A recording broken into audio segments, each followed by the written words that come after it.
প্রিয় দর্শক, সবাইকে আমন্ত্রণ জানাচ্ছি বাংলা ভাষার জনপ্রিয় সাপ্তাহিক আয়োজন প্রবাসী মুখ অনুষ্ঠানে। সাথে আছি আমি ইমরুল কায়েস। আজ প্রবাসী মুখের 742তম পর্ব প্রচার হচ্ছে। প্রিয় দর্শক, আজ আমাদের সাথে আলোচনার জন্য দুজন অতিথি রয়েছেন। আমি তাদেরকে আপনাদের সাথে পরিচয় করে দিচ্ছি। আমার বাম পাশে রয়েছেন মাহফুজুর রহমান, সাবেক রাষ্ট্রদূত, আপনাকে স্বাগত জানাচ্ছি। এবং তার বামে রয়েছেন চ্যানেল আয়ের বিশেষ প্রতিনিধি পান্থুর রহমান, আপনাকেও স্বাগত জানাচ্ছি। ধন্যবাদ। প্রিয় দর্শক, আমাদের এই পর্বটিতে আমরা মধ্যপ্রাচ্যের ইস্যু নিয়ে কথা বলবো। বিশেষ করে মধ্যপ্রাচ্যের যুদ্ধের কারণে বাংলাদেশি প্রবাসীদের উপর যে ধরনের প্রভাব পড়েছে এবং যে ধরনের প্রভাব পড়তে পারে সেই বিষয়গুলো নিয়ে আলোচনা করব। তবে তার আগে চলুন এই যুদ্ধের ফলে সেখানে থাকা বাংলাদেশিরা কী ধরনের দুঃখ দুর্দশার মধ্যে পড়েছে সেই বিষয়ে একটি প্রতিবেদন দেখে আসি। ইরানে মার্কিন ইসরায়েলের যৌথ হামলার পর মধ্যপ্রাচ্যের দেশগুলোতে থাকা মার্কিন ঘাঁটিতে পাল্টা হামলা চালাচ্ছে ইরান। এতে অশান্ত হয়ে উঠেছে গোটা মধ্যপ্রাচ্য। পুরো বিশ্বেই পড়েছে এর প্রভাব।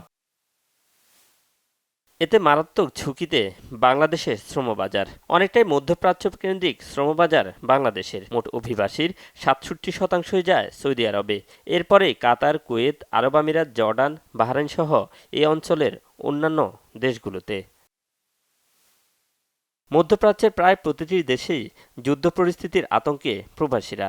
আকাশপথ বন্ধ থাকায় হাজার হাজার প্রবাসী ছুটি শেষে ফিরতেও পারছেন না কর্মস্থলে। অভিবাসী ও অর্থনৈতিক বিশ্লেষকরা বলছেন, অভিবাসন খাতে বিরূপ প্রভাবের পাশাপাশি রেমিটেন্স কমার সংখ্যাও ব্যাপক। আমাদের অভিবাসী কর্মীদের প্রায় ৫০ থেকে ৬০% থাকে কিন্তু মধ্যপ্রাচ্যে। প্রতি বছরের যে আমাদের প্রবাসী আয় তার ১৫ থেকে ১৮ বিলিয়ন ডলার পর্যন্ত মধ্যপ্রাচ্যের দেশ কাতার, কুয়েত, বাহরাইন, সৌদি আরব থেকে এসে থাকে। সব কিছু মিলিয়ে মধ্যপ্রাচ্যের যুদ্ধ পরিস্থিতি আমাদের অভিবাসন খাত, আমাদের আর্থিক খাত সহ আমাদের জীবন জীবিকাতে বড় ধরনের একটা প্রভাব ফেলবে। মধ্যপ্রাচ্যের যুদ্ধ যদি আপনার চলমান থাকে, স্থায়ী হয়, বাংলাদেশের অর্থনীতি নানামুখী চ্যালেঞ্জের ভিতরে পড়বে। একটা হচ্ছে বাংলাদেশের অর্থনীতিতে ডলার সংকটে পড়বে। বাংলাদেশের অর্থনীতি জ্বালানি আমদানি করতে সক্ষমতা অর্জন করতে পারবে না। বাংলাদেশের অর্থনীতি বৈদেশিক ঋণ পরিশোধ করার সক্ষমতা অর্জন করতে পারবে না। এই যুদ্ধ দীর্ঘস্থায়ী হলে মধ্যপ্রাচ্য থেকে শ্রমিকদের কিভাবে ফিরিয়ে আনা যায় সেই পরিকল্পনা নেয়ার তাগিদ বিশ্লেষকদের। যদি মার্কিন যুক্তরাষ্ট্র অটল থাকে, ইরান অটল থাকে, ইরান যদি প্রতিশোধ নিতে একেবারেই খুব দীপ্ত থাকে, তাহলে কিন্তু মধ্যপ্রাচ্যের যুদ্ধ পরিস্থিতি হয়তো কিছুদিন থাকবে, আবার কয়েকদিন পর কিন্তু সেই ধরনের পরিস্থিতি উস্কে দিবে। তো এই অবস্থায় মধ্যপ্রাচ্যের যে শ্রমবাজার রয়েছে এর পাশাপাশি আমাদেরকে নতুন শ্রমবাজারের দিকে যেতে হবে। সংকট মোকাবেলায় মধ্যপ্রাচ্য নির্ভর শ্রমবাজারের বিকল্প শ্রমবাজার তৈরিতে এখন থেকেই কূটনৈতিক তৎপরতা বাড়ানোর পরামর্শ দিলেন এই অর্থনীতিবিদ। যুদ্ধটা যদি চলমান থাকে, দীর্ঘস্থায়ী হয়, তাহলে নতুন সরকারের যে চ্যালেঞ্জ মোকাবেলা করার জন্য অনেকগুলো পথ রয়েছে। আপনার কূটনৈতিক দক্ষতার মাধ্যম দিয়ে হোক, আপনার রাজনৈতিক দক্ষতার মাধ্যম দিয়ে হোক, আপনার G2G সম্পর্কের মাধ্যম দিয়ে হোক, আপনাকে অন্য একটা শ্রমবাজারের আপনাকে সন্ধান করতে হবে।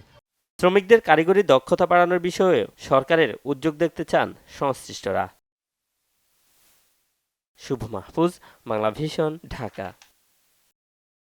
প্রিয় দর্শক, আমরা প্রতিবেদনটি দেখলাম, আমরা এবার সরাসরি আলোচনা চলে যাচ্ছে। আমি প্রথমেই মাহফুজুর রহমান আপনার কাছে জানতে চাইব, এই যে যুক্তরাষ্ট্র, ইসরায়েল এবং ইরানের মধ্যকার যে যুদ্ধ চলছে, এই যুদ্ধের একটু গতি প্রথমে জানতে চাই। এটার কি আরও বিস্তৃত হতে পারে কিংবা আরও দীর্ঘায়িত হতে পারে, কি মনে হচ্ছে? দুর্ভাগ্যজনক যেটা আরও লম্বা এবং দীর্ঘমেয়াদী হওয়ার সম্ভাবনাটাই বেশি।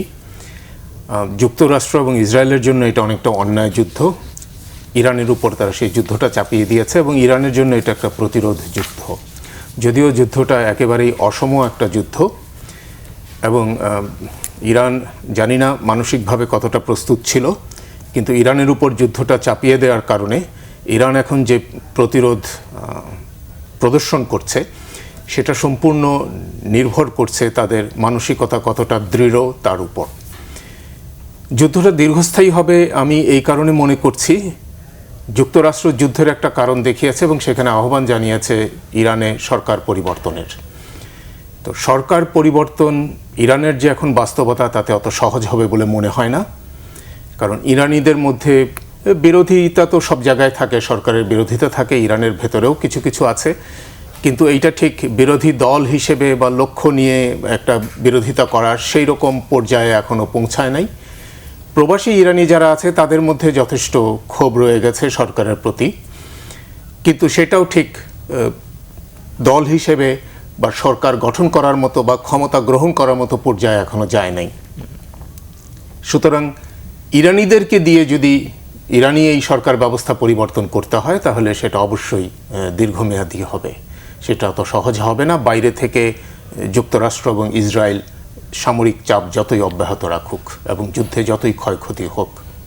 পাথরবান, এই যুদ্ধটা তো এখন শুধু যুক্তরাষ্ট্র, ইসরায়েল বা ইরানের মধ্যে সীমাবদ্ধ নেই, কারণ ইরান যে পাল্টা আক্রমণ করছে, যুক্তরাষ্ট্রের যে সমস্ত বেজ রয়েছে গালফ দেশগুলোতে, সৌদি আরব, কাতার, বাহরাইন, কুয়েত সহ, তো ওই সমস্ত দেশে তো আমাদের প্রবাসীরা রয়েছেন।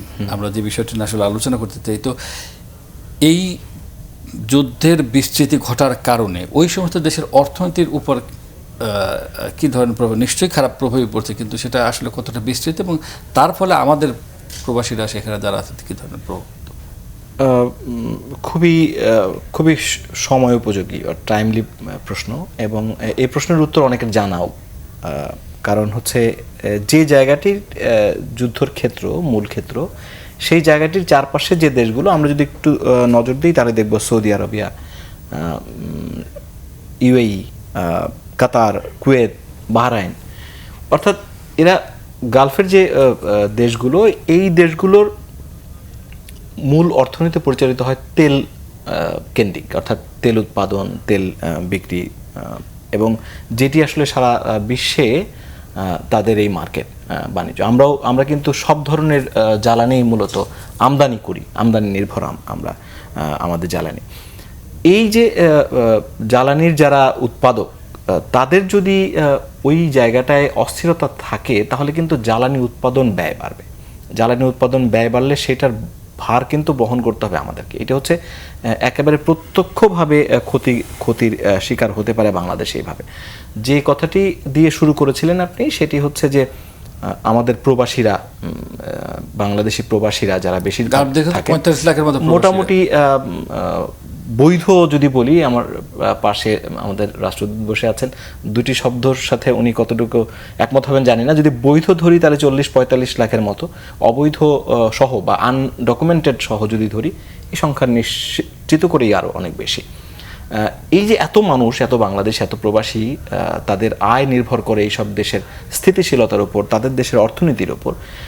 সেই দেশগুলোর অর্থনীতি যদি একটু ভঙ্গুর হয় বা কোনোভাবে ক্ষতিগ্রস্ত হয় তাহলে কিন্তু সেই ক্ষতির প্রভাব তাদের উপর সরাসরি পড়বে, যেটি পরোক্ষভাবে আমাদের উপর পড়বে, রেমিটেন্সের উপর আঘাত আসবে। এবং যেটি একটু আগে বললাম, জ্বালানি তেলের দাম বাড়লে বা জ্বালানির যে কোনো ধরনের জ্বালানির দাম বাড়লে বাংলাদেশ কিন্তু ক্ষতিগ্রস্ত হবে। প্রবাসীদের ক্ষেত্রে আমরা যে ক্ষতিগ্রস্ত হবে সেটা আমরা এরই মধ্যে দেখেছি। বাংলাদেশের সরাসরি ক্ষতির যেটি দেখেছি, দুজন বাংলাদেশি খুবই আনফরচুনেট, তারা মারা গিয়েছেন দুই দেশে, এবং 7 জন কিন্তু বেশ খারাপভাবে আহত হয়ে এখনো পর্যন্ত হসপিটালাইজড। এই যুদ্ধে একজন খুবই গুরুতর অবস্থায় আছেন। পররাষ্ট্রমন্ত্রী গতকাল কিন্তু জানাচ্ছিলেন যে তাদেরও আশঙ্কা আছে এই যুদ্ধ যদি দীর্ঘায়িত হয় তাহলে কিন্তু আরও বাংলাদেশি আহত বা যদি আরও বেশি খারাপ হয় তাহলে নিহত হওয়ার আশঙ্কা কিন্তু থাকে। কারণ প্রত্যেকটি জায়গাতেই কিন্তু ছড়িয়ে ছিটিয়ে আছে বাংলাদেশি। যদি কাতারের কথা বলেন, সেখানেও অনেক বাংলাদেশি কাজ করে, 30 লাখের বেশি বাংলাদেশি কাজ করে সৌদি আরবে, বাহরাইন, কুয়েতেও কিন্তু বাংলাদেশির সংখ্যা কম না। ফলে টার্গেট করে যেসব দেশগুলোতে মানে যুদ্ধ ছড়িয়েছে, যেভাবেই হোক এই পুরো যুদ্ধটা ছড়িয়েছে, তাতে কিন্তু সরাসরি তাদের ক্ষতিগ্রস্ত হওয়ার আশঙ্কা আমি দেখি। আপনি তো জানেন যে এই যুদ্ধের কারণে অনেকেই আটকা পড়ছে। আমি এই প্রসঙ্গে আসবো, তার আগে আপনার কাছে জানতে চাই যে এখন যে অবস্থা চলছে, এই অবস্থায় আপনি একজন সাবেক রাষ্ট্রদূত ছিলেন, আমাদের দূতাবাসগুলো কী করতে পারে? অর্থাৎ মধ্যপ্রাচ্যে আমাদের যে দূতাবাসগুলো রয়েছে তাদের এখন কাজ কী, মানে কী ধরনের উদ্যোগ নেওয়া দরকার? আমার ধারণা যে ধরনের উদ্যোগ নেওয়া দরকার আমাদের দূতাবাসগুলো সে ধরনের উদ্যোগ নিচ্ছে। তার একটা কারণ হলো যে এর আগেও মধ্যপ্রাচ্যে বিভিন্ন সময় যুদ্ধাবস্থা বিরাজ করেছিল, সুতরাং আমাদের সবগুলো দূতাবাসেরই কিছু না কিছু অভিজ্ঞতা আছে এই ধরনের একটা সংকটময় পরিস্থিতিতে কিভাবে প্রবাসী বাংলাদেশিদের জানমাল নিরাপত্তা দিতে হয় বা রক্ষা করতে হয়, সেগুলো কিছুটা আছে। এমনকি যদি প্রয়োজন পড়ে এবং বিমান যোগাযোগ কোনোভাবে বাংলাদেশের সঙ্গে চালু করা যায়, তখন সেখান থেকে যদি রিপ্যাট্রিয়েশনের আগ্রহী থাকে প্রবাসীরা, তাদেরকে ফিরিয়ে নিয়ে আসার ক্ষেত্রেও দূতাবাস গুরুত্বপূর্ণ ভূমিকা রাখে বা রাখতে পারে। এখন এই মুহূর্তে আমি নিশ্চিত দূতাবাস করছে যা করার, তারপরেও আমি বলি যে প্রথম কথা হলো যোগাযোগগুলো অব্যাহত রাখা, অর্থাৎ প্রবাসীদের সঙ্গে একটা কমিউনিকেশন চ্যানেলটা যাতে সচল থাকে, খুবই সচল থাকে, জরুরি ভিত্তিতে যাতে সবার সঙ্গে যোগাযোগ রক্ষা করা যায়। একই সঙ্গে দূতাবাসকে একটা বাড়তি কাজ করতে হবে, তাকে কোনো না কোনোভাবে একটা নিরাপত্তা শেল্টার এইটা একটা তৈরি করতে হবে। অনেক দূতাবাসের থাকতে পারে, আমি জানি না ভলিউম কীরকম হবে, হয়তো ইনঅ্যাডিকুয়েট হইতে পারে যদি প্রয়োজন পড়ে।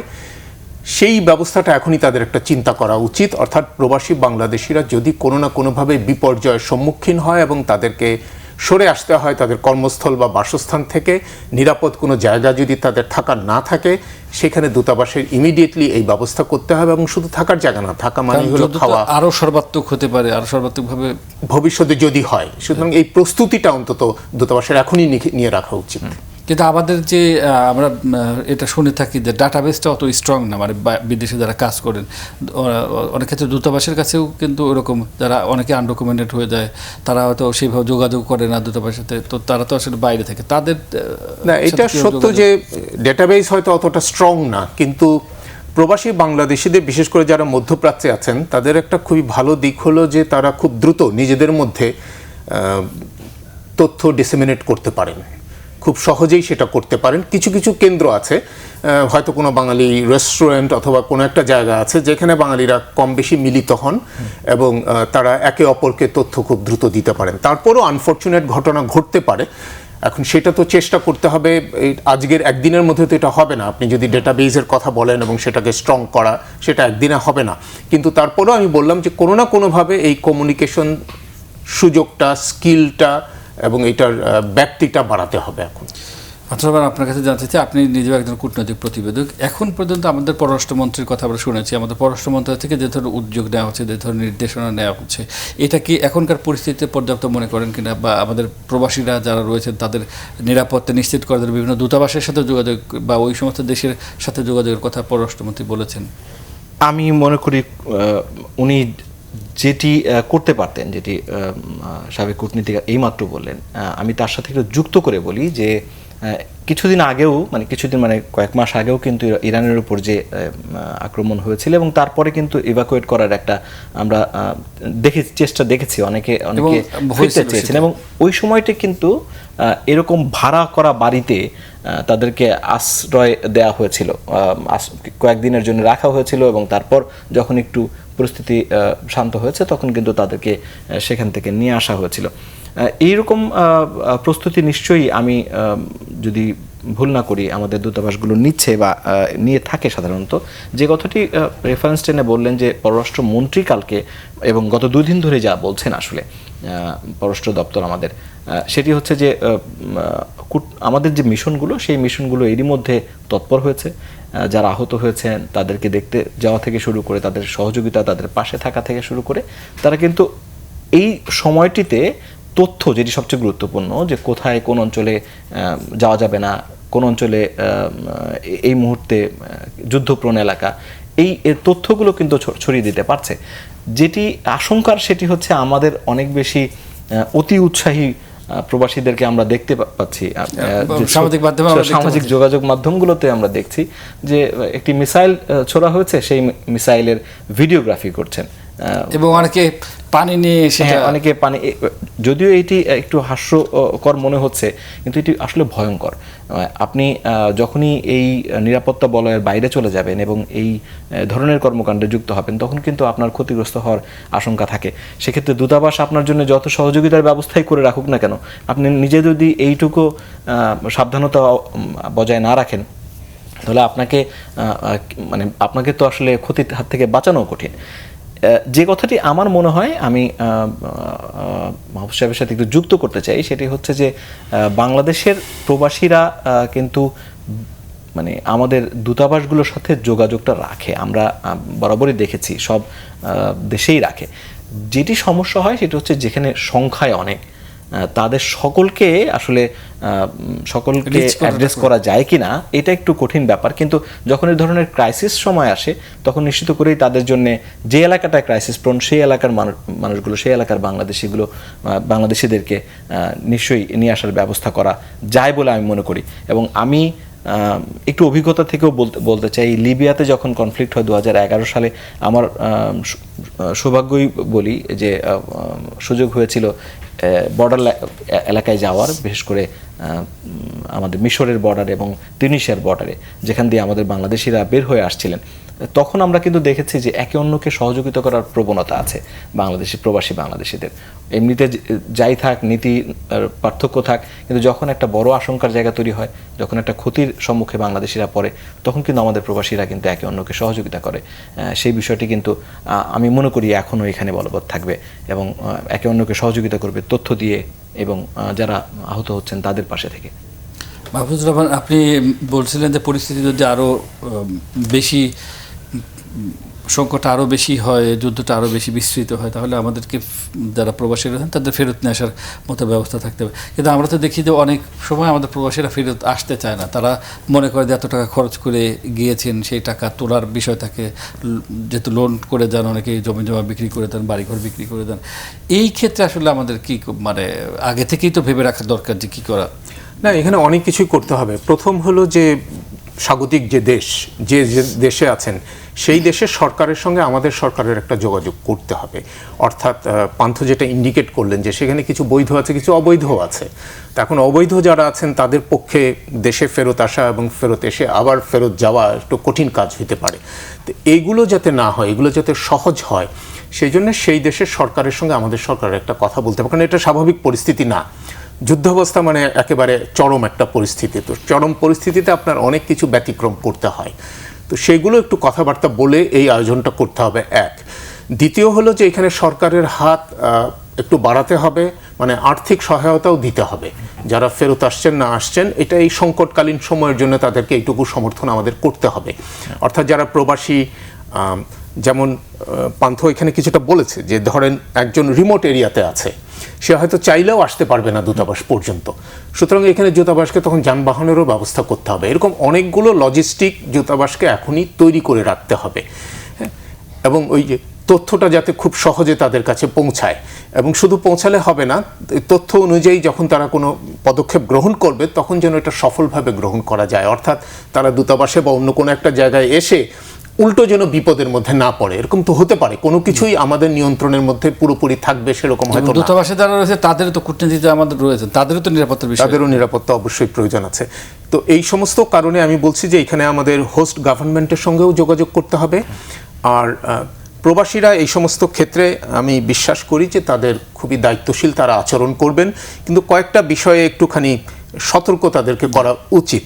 তার মধ্যে একটা, যেমন হ্যাঁ, আপনি নিরাপত্তা বলয় থেকে বের হবেন না, কিন্তু একই সঙ্গে যুদ্ধ নিয়ে কোনো কিছু মন্তব্য করা সামাজিক মাধ্যমে, এইটাও ঝুঁকি টেনে নিয়ে আসে।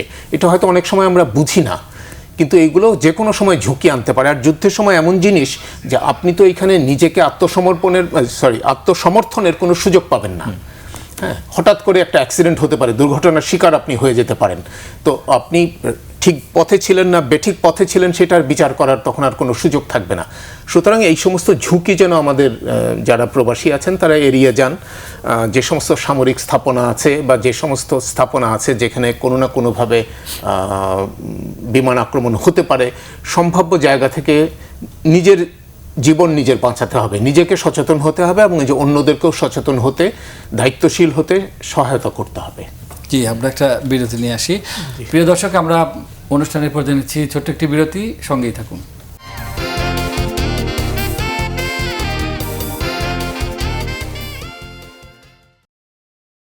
প্রিয় দর্শক, বিরতির পর আপনাদের আবারও স্বাগত জানাচ্ছি প্রবাসী মুখ অনুষ্ঠানে। আমাদের সাথে আলোচনার জন্য আজ দুজন অতিথি রয়েছেন, সাবেক রাষ্ট্রদূত মাহফুজুর রহমান এবং চ্যানেল আইয়ের বিশেষ প্রতিনিধি পান্থ রহমান।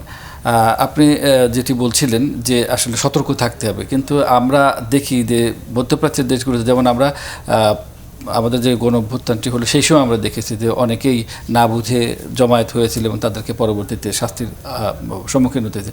এখন আমরা দেখতে পাচ্ছি যে মধ্যপ্রাচ্যের দেশগুলোতে কিন্তু আইন কড়াকড়ি, অনেকেই ভিডিও আপ করছেন, যুদ্ধের ছবি আপ করছেন, অনেকেই নানা মন্তব্য করছেন। এর মধ্যে আমরা শুনতে পেয়েছি যে আরব আমিরাতে তারা সেখানে জরিমানার ব্যবস্থা রেখেছেন, কেউ যদি বা শাস্তির ব্যবস্থা করেছেন যে কেউ যদি এগুলো আপ করে। তো সেক্ষেত্রে আসলে সেটাও তো আমাদের মানে কর্তব্যের মধ্যে আনা উচিত যে এটা করা যাবে কি। জি, আমি এটাই বললাম যে যুদ্ধ নিয়ে কোনো কিছু, সেখানে আপনার মন্তব্য হোক, যাই হোক, ছবি হোক, এগুলো এই মুহূর্তে এগুলো আপলোড না করাই ভালো। এই কারণে যে এইটার মেসেজ এক একজনের কাছে এক এক রকমভাবে আসতে পারে এবং এখানে দুটো বিবদমান পক্ষ আছে। সো আপনি কোন পক্ষের ঝুঁকিতে পড়বেন, কোন পক্ষ আপনার প্রতি বিরাগ হবে, এটা তো আপনি বলতে পারছেন না। সুতরাং এই সমস্ত ক্ষেত্রে বাংলাদেশ, আমাদের জাতি হিসেবে আমরা নিরপেক্ষ অবস্থায় আছি, সেটাই আমাদের মেনটেন করা উচিত। তবে একটা ভালো কথা এখানে বলি, আমি কুয়েতে ছিলাম। কুয়েতে যখন আপনার দুটো যুদ্ধ হলো, দুটো যুদ্ধের পর কিন্তু মানে গালফ ওয়ার যেটা, সেটার পরে কিন্তু কুয়েতে আমাদের প্রবাসীর সংখ্যা অনেক অনেক বেড়ে গিয়েছিল। তার একটা প্রধান কারণ হলো ওই সংকটকালীন সময়ে প্রবাসী বাংলাদেশিরা যারা কুয়েতে ছিলেন, তারা স্থানীয় কুয়েতি যারা, তাদের প্রতি যথেষ্ট সহানুভূতি প্রদর্শন করেছিল, তাদের আচার আচরণ বিভিন্নভাবে। যেমন ধরনের অনেক জায়গায় আছে সেখানে কুয়েতিরা প্রাণ ভয়ে তারা হয়তো সমস্ত কিছু রেখে, সম্পদ টম্পদ যা আছে সব কিছু রেখে তারা চলে গেছে, হয়তো বিদেশে চলে গেছে বা কোথাও পালিয়ে গেছে, কোনো কিছু করেছে। তো প্রবাসী বাংলাদেশি হয়তো ওই বাসায় কাজ করতেন অথবা পাশের বাসায় থাকতেন, প্রতিবেশী ছিলেন, তারা সেই সমস্ত সম্পদ তখন রক্ষা করেছেন। আচ্ছা, এই বিশ্বাসযোগ্যতা অর্জন করতে পারার জন্য পরবর্তীতে প্রবাসী বাংলাদেশিরা কিন্তু পুরস্কৃত হয়েছেন। অনেক এক্সাম্পল আছে এবং বড় পুরস্কার হলো যে পরবর্তীতে বাংলাদেশ থেকে তারা যথেষ্ট পরিমাণ, যথেষ্ট সংখ্যায় আপনার ওয়ার্কার নিয়ে যায়। পান্থুর রহমান, অনেকেই ফেরত আসছেন এবং আজকে আমরা যখন এই অনুষ্ঠানটি রেকর্ড করছি বৃহস্পতিবার, 189 জন ফেরত এসছেন ইউএস বাংলা এয়ারলাইন্সের মাধ্যমে। তো যারা ফেরত আসছেন তাদের জন্য তো উদ্যোগ থাকা দরকার, যাতে তারা এখানে আসার পরে অন্তত আশ্বস্ত হন যে তাদের বিপদের মুখে পড়তে হবে না বা কোনো একটা কর্মসংস্থান থাকবে বা কিছু একটা করতে পারবে। একদমই, যে কথাটি একটু আগে আমরা রাষ্ট্রদূতের কাছে শুনছিলাম যে তারা যে আসছেন তারা তো এখন আসলে স্বেচ্ছায় আসছেন না, একটি ভিন্ন পরিস্থিতির কারণে তারা আসছেন। এবং এই যে আসছেন, আসার দুইটা অর্থ আছে। একটা হচ্ছে যে তিনি অবশ্যই প্রাণ বাঁচাতে আসছেন, নিজের প্রাণ বাঁচাতে। দুই হচ্ছে তিনি কিন্তু অনেকগুলো অর্থ খরচ করে সেখানে গিয়েছিলেন সেই অর্থটা উপার্জন করার জন্য, কিন্তু সেটি না করে শেষ পর্যন্ত তাকে বাধ্য হয়ে ফেরত আসতে হয়েছে। এই যে দুটি ব্যাপারে কিন্তু তার জন্য, তার জীবনে একটা বড় নেতিবাচক প্রভাব ফেলতে পারে। আমরা এর আগেও দেখেছি অল্প পরিমাণে, অল্প হলেও এই ধরনের অবস্থা থেকে ফেরত আসা প্রবাসীদেরকে কিছু আর্থিক সহায়তা দেয়া হয়।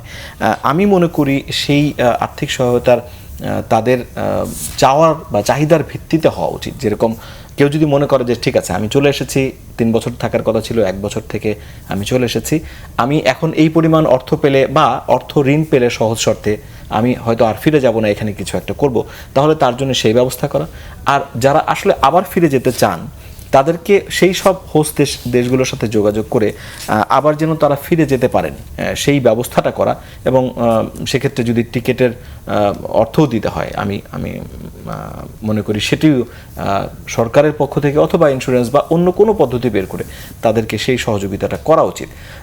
কারণ একটি পরিবারের যে মানুষটি দেশের বাইরে আমাদের জন্য রেমিটেন্স পাঠাতে, শুধু তো তার পরিবারের জন্য না, আসলে পুরো দেশের জন্যই রেমিটেন্স পাঠাতে যান, তিনি কিন্তু অনেক অর্থ খরচ করে যান, যে অর্থগুলো আসলে তার পরিবারকে এক ধরনের দুর্বল করে দিয়ে তারপরে তিনি সেই দেশে যান। ফলে তাদের জন্য আমাদের এইটুক ব্যবস্থা করা যেতে পারে, উচিত আমি বলে মনে করি। এবং সেটি করার জন্য কিন্তু খুব কঠিন বলেও মনে হয় না, নানা অ্যারেঞ্জমেন্টে হতে পারে।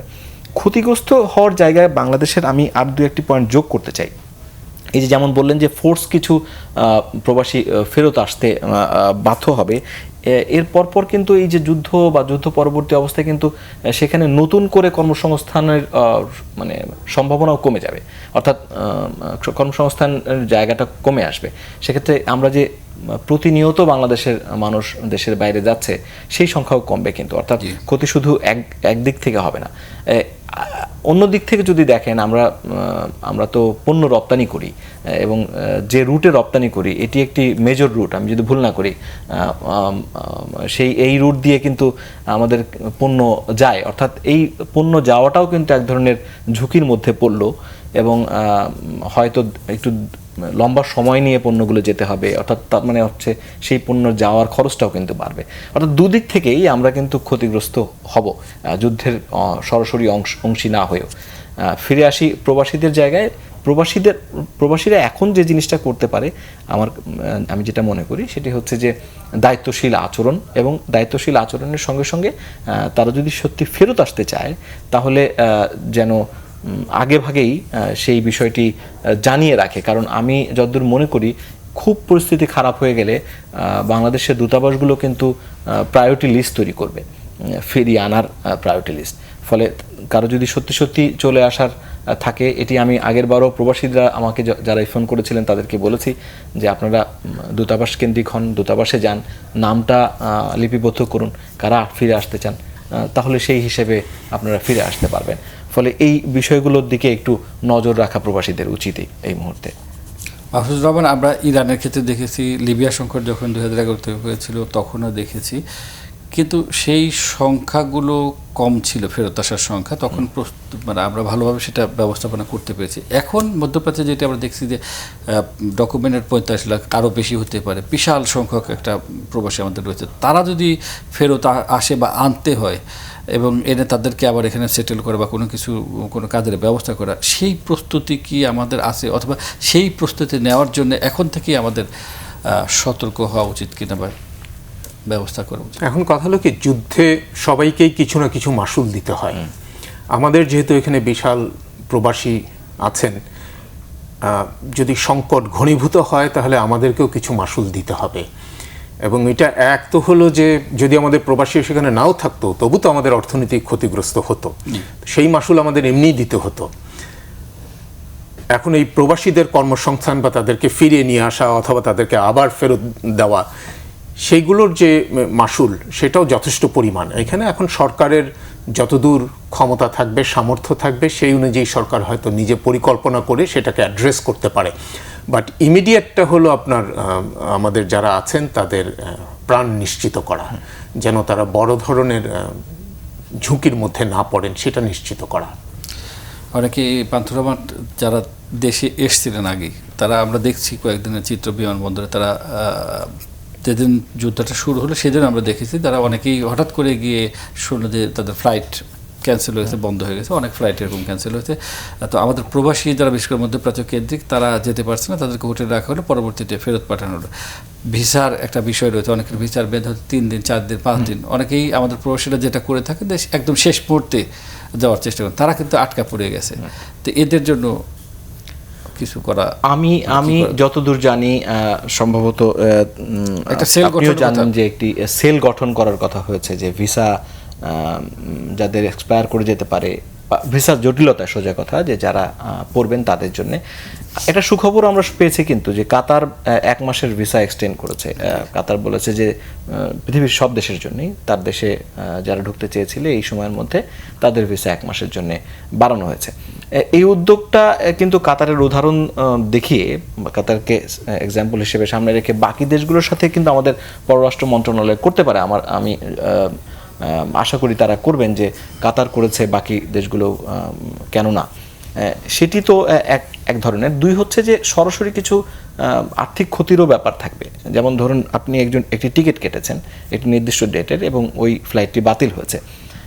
সাধারণত আমি যতটুকু সাদা চোখে বুঝি, যে যেহেতু ফ্লাইট তারা বাতিল করেছে, ফলে নিশ্চয়ই এটি তারা আবার মানে ওই পরে যখন যাবেন তখন এই টিকিটটি তারা ঠিক করে দেবেন। কিন্তু এইখানেও জটিলতা যেন তৈরি না হয়, এয়ারলাইন্সগুলো যেন জটিলতা তৈরি করতে না পারে, বা অন্য কোনো ভাবে অর্থ কি বলে আদায় করার চেষ্টা না করেন, সেই ক্ষেত্রেও হয়তো প্রবাসী কল্যাণ মন্ত্রণালয় এবং পররাষ্ট্র মন্ত্রণালয় একটি ভূমিকা রাখতে পারে। আপনি দেখেছেন যে পররাষ্ট্র মন্ত্রণালয়ে কিন্তু আন্তঃমন্ত্রণালয় বৈঠকে প্রবাসী কল্যাণ, পররাষ্ট্র এবং বেসামরিক বিমান চলাচল মন্ত্রণালয়ের কিন্তু একটি বৈঠক হয়েছে, সেখানে এই বিষয়গুলো আলোচনা হয়েছে। আমি মনে করি যে তারা নিশ্চিত করে এই ব্যবস্থাগুলো গ্রহণ করবেন। তবে যেটি মূল কথা, একটি প্রাণও অনেক, আমরা সবসময় বলি, মানে আপাতত আমাদের চাওয়া হচ্ছে আর কোনো প্রবাসী যেন ক্ষতিগ্রস্ত না হয়, বেশ করে কেউ যেন আহত বা মারা না যান, এটি আসলে আমাদের, কারো যেন প্রাণ না যায়, এটি যেন আমাদের প্রধান লক্ষ্য হয়। এবং সেই ক্ষেত্রে দূতাবাসগুলো যেমন কাজ করছে, আমি আবারও বলবো যে প্রবাসীদেরও আরেকটু সতর্ক হওয়া উচিত। আমরা নিশ্চয়ই কৌতূহলী, কিন্তু এতটা কৌতূহল যেন তৈরি না হয় যাতে নিজের জীবন বিপন্ন হয়। আমাদের কমিউনিটির দ্বারা নেতৃস্থানীয় রয়েছে, আমরা দেখি যে বিভিন্ন দেশে আমাদের কমিউনিটির দ্বারা থাকেন, কিছু নেতৃস্থানীয় ব্যক্তিবর্গ থাকেন, তাদেরও তো এই ক্ষেত্রে ভূমিকা থাকার কথা, অন্যদের সচেতন করার ক্ষেত্রে। কারণ আমরা মধ্যপ্রাচ্যের দেশগুলোতে সাধারণত দেখি একটু কর্মী লেভেলে লোক বেশি থাকে। জি, আপনি ঠিকই বলেছেন। অনেক রকম সংগঠন আছে, এমনকি দূতাবাসী তো সবকিছু করতে পারে না আর কি। হ্যাঁ, কিন্তু দূতাবাস সবসময় প্রবাসীদের সাহায্য নিয়েই কাজ করে, এবং এই প্রবাসীদের সাহায্য নেওয়ার সময় এই ধরনের সংগঠনগুলো, কিছু এমনকি রাজনৈতিক সংগঠনও আছে, কিছু সাংস্কৃতিক সংগঠন আছে, কিছু এলাকা ভিত্তিক সংগঠন আছে, যেমন ধরেন নোয়াখালী সমিতি, চট্টগ্রাম সমিতি, সিলেট সমিতি, এরকম আছে। সুতরাং তাদের সহায়তাই নেয়, কমিউনিটির সহায়তা সবসময় নেয়, এবং কমিউনিটির লিডার যারা আছে তারা দূতাবাসের সঙ্গে কাজ করতে আমি দেখেছি যে স্বচ্ছন্দ বোধও করে। তো আমাদের বুঝতে হবে যে এখন এটা একটা সংকট, এবং এই সংকটের সময় যদি আমরা ঐক্যবদ্ধ না হই তাহলে এই সংকট থেকে উত্তরণ হবে না। একা সরকার, একা দূতাবাস বা একা প্রবাসীদের পক্ষে এই সংকট মোকাবেলা করা কঠিন। যারা আনডকুমেন্টেড আছে, ধরেন কোনো সাহায্যের দরকার ওই দেশের সরকারের কাছে, অর্থাৎ হয়তো কারো হাসপাতালে যাওয়া দরকার বা চিকিৎসা নেওয়া দরকার, এই পরিস্থিতিতে কেউ আহত হলো, তাদের ক্ষেত্রে আসলে কি হবে? যারা আনডকুমেন্টেড, অনেক ক্ষেত্রে তো আমরা দেখি যে অনেকেই বৈধভাবে যে আমি মানে শতকরা হার বলতে পারবো না, বাট কিছু আনডকুমেন্টেড থাকতে পারে। তো সাধারণভাবে আপনার মিডল ইস্টে একটা জিনিস ভালো যে সেইখানে আপনার যারা এমপ্লয়ার হয় তারা কিছু দায় দায়িত্ব গ্রহণ করে, ওদের সরকারও কিছু দায় দায়িত্ব গ্রহণ করে। এরা প্রবাসী কর্মী হলেও তাদের কিছু দায় দায়িত্ব ওদের সরকারও গ্রহণ করে। এইগুলো নির্ভর করে আপনি কত বেশি তাদের সঙ্গে নেগোশিয়েট করতে পারলেন।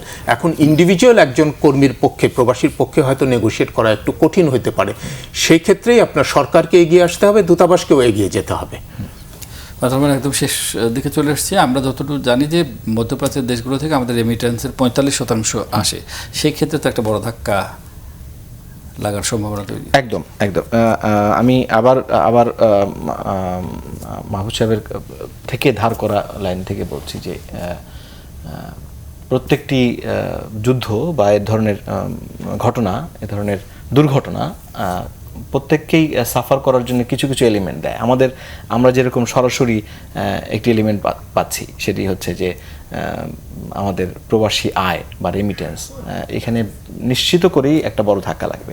দুইটা কারণ, একটা হচ্ছে যে যারা নিয়মিত টাকা পাঠায় বা তারা কিন্তু এই সময়টা, সংকটকালের সময়টা, নিয়মিত যে ফ্লোতে টাকা পাঠান সেই ফ্লোতে হয়তো টাকা নাও পাঠাতে পারেন, তার কাছে কিছু রিজার্ভ রাখতে পারেন, যে সংকট আরও ঘনীভূত হলে তিনি কি করবেন, এই জন্য নিজের কাছে রাখতে পারেন। এটি একটি। দুই হচ্ছে যে এখন তো কর্মসংস্থান একটু স্থিমিত হয়ে আসছে, মানে কমে এসেছে। অর্থাৎ যারা ফ্লোটিং প্রবাসী, যারা এটি ডে লেবারের মতো, যারা কন্ট্রাকচুয়াল যাননি বা আনডকুমেন্টেড, খুব পরিষ্কারভাবে যদি বলি, তাদের জন্যে আয়ের পথটা কিন্তু আরেকটু কমে গেল। ফলে প্রত্যেকটি আয় তো জোড়া লেগে তারপরে একটি মোটা অঙ্কের রেমিটেন্স হয়ে বাংলাদেশে ফেরত আসে। ফলে যদি তাদের আয় কমে, নিশ্চিত করেই তাদের এখানে পাঠানো রেমিটেন্সও কমবে। এই রেমিটেন্স পাঠানোর যে পদ্ধতি আমরা সাধারণত এনকারেজ করে থাকে বাংলাদেশ সরকার, যে বৈধ পথে ব্যাংকিং চ্যানেলে, সেটিও কিন্তু এখন অনেক বেশি তাদের জন্য কঠিন হয়ে পড়বে। কারণ হচ্ছে যে নিশ্চয়ই যুদ্ধর ক্ষেত্র, যে জায়গাগুলো, অর্থাৎ যে ক্ষেত্রগুলোতে যুদ্ধ হচ্ছে, সেখানে তারা কতটুকু বাইরে গিয়ে ব্যাংকিং চ্যানেলে গিয়ে প্রপার চ্যানেলে গিয়ে টাকাটা পাঠাতে পারবে, সেই আশঙ্কাও আছে। এই কথাটাই শুনছিলাম আমি গত দু একদিন ধরে দু একজনের মুখে। কিন্তু এই কথাগুলোর ফাঁকেও আমার একটি কথা আসলে সাবেক কূটনীতিক মাহবুব সাহেবের কাছে শোনার ইচ্ছা, সেটা হচ্ছে যে এই মুহূর্তে আমি আপনার অনুমতি নিয়ে প্রশ্নটি করতে চাই যে এই মুহূর্তে আসলে বাংলাদেশের কূটনীতি কি হওয়া উচিত? মানে এই যে যুদ্ধ, এই যুদ্ধের মধ্যে তো প্রবাসী সংকটের মাঝেও তো আমাদের কূটনীতিও করতে হচ্ছে। দ্বিপাক্ষিক কূটনীতিতে যেরকম প্রবাসীদের রক্ষা করতে, যদি একদম 30 সেকেন্ড বলেন। না, এই প্রশ্নটা খুব স্পর্শকাতর, আমি সরাসরি এখানে উত্তর দিতেও চাই না। তবে অবশ্যই বাংলাদেশ, এই সরকার তো ঘোষণাই করেছে যে তার নীতি হলো বাংলাদেশ ফার্স্ট, এবং বাংলাদেশের স্বার্থ রক্ষা করে, স্বার্থটা ভালো মতো বুঝে যে কোথায় আমাদের স্বার্থ আছে সেই অনুযায়ী আমাদের নীতি পরিচালিত করা। ধন্যবাদ আপনাকে। আপনি নিজেও জানেন যে পররাষ্ট্রমন্ত্রী কিন্তু বলেছেন, পল কাপুর যিনি সম্প্রতি বাংলাদেশ সফর করলেন, তাকে কিন্তু বলেছিলেন যে যুদ্ধ বন্ধ করে আলোচনার মাধ্যমে, কূটনীতির মাধ্যমে সমস্যার সমাধানের কথা। আমরাও আশা করি সেই দিকেই বাংলাদেশ এগোবে। পান্থর রহমান, ধন্যবাদ আপনাকে। মাহফুজুর রহমান, আপনাকেও ধন্যবাদ। প্রিয় দর্শক, আমাদের দুজন অতিথির কাছে আলোচনা শুনছিলেন মধ্যপ্রাচ্যের যে সংকট, সেই সংকট যেন ঘনীভূত না হয় এবং আমাদের যারা প্রবাসীরা রয়েছেন তারা যেন নিরাপদ থাকেন, এবং নিরাপদ থাকার জন্য যে ধরনের ব্যবস্থা গ্রহণ করা দরকার, সেই ব্যবস্থাগুলো শুধু দূতাবাসের দিকে তাকিয়ে থেকে নয়, নিজেরাও সেইভাবে চলবেন, সেই আশা এবং প্রত্যাশা রেখে আমাদের অনুষ্ঠানটি আজ এখানেই শেষ করছি। সবাই ভালো থাকুন, সুস্থ থাকুন। আল্লাহ হাফেজ।